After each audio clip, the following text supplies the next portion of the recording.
we went to this camp, Morgin.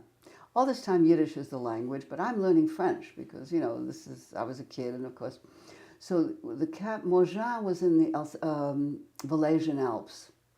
Uh, Actually, not that far in terms of actual distance, but the route is so, circular. It's like going up and up. It's like almost you're in heaven.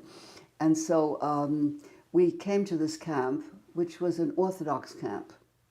And as a result was very, had a richness to it that some of the other camps that were either more liberal or had no particular, I guess my parents had asked to go to an Orthodox camp, and that's indeed what we found. So Yiddish was spoken by all the adults. It was the lingua franca. The children spoke French. But, we were very well educated. Our teachers were Beis Yaakov teachers. And they were devoted and they were loving. I mean, we learned Hebrew.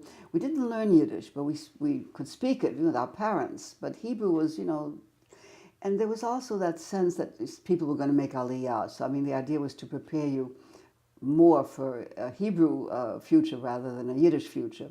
But still, I spoke Yiddish with all those years, subsequent years, with my parents until I left home to get married.